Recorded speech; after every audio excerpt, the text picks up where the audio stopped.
ದೇವನಿರುವನಲ್ಲಿ. ಒಮ್ಮೆ ಒಬ್ಬ ವಿದ್ಯಾರ್ಥಿ ವಿವೇಕಾನಂದರನ್ನು ಯಾವಾಗಲೂ ನಾರಾಯಣ ನಾರಾಯಣ ಎನ್ನುತ್ತೀರಿ. ನಮಗೆ ಯಾವಾಗಲೂ ದೇವರ ಬಗ್ಗೆಯೇ ಹೇಳುತ್ತಿರುತ್ತೀರಿ.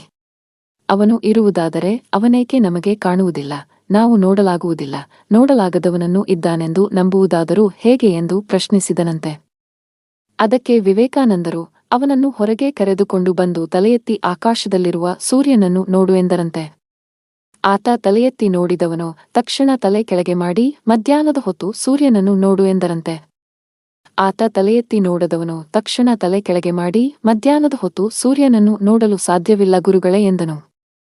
ಆಗ ಸ್ವಾಮೀಜಿಯವರು, ಈ ಸೂರ್ಯನಾರಾಯಣ, ಆ ನಾರಾಯಣನ ಒಂದು ಅಂಶ ಮಾತ್ರ, ಇವನನ್ನು ನೋಡಲು ಸಾಧ್ಯವಾಗದಿದ್ದರೆ ನೀನು ದೇವರನ್ನು ನೋಡಲು ಹೇಗೆ ಸಾಧ್ಯ ಎಂದಾಗ ದೇವರ ಇರುವಿಕೆಯನ್ನು ಅರ್ಥ ಮಾಡಿಕೊಂಡು ದೇವರಿಲ್ಲದೆ ಈ ಸೃಷ್ಟಿಯಿಲ್ಲ ಎಂಬ ನಂಬಿಕೆ ಅವನಲ್ಲಿ ಉಂಟಾಯ್ತಂತೆ.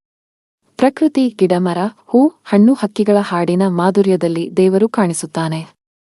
ಸರ್ವತೋಮುಖ, ಸರ್ವವ್ಯಾಪಕ, ವಿವೇಕರ ಅಗೋಚರ ಶಕ್ತಿಯ ಬೆಳಕಾಗಿದ್ದಾನೆ ಎಂದು ವಿದ್ಯಾರ್ಥಿಗಳಿಗೆ ಹೇಳಿದಾಗ ಅವನಿಗೆ ಜ್ಞಾನೋದಯವಾಯಿತು.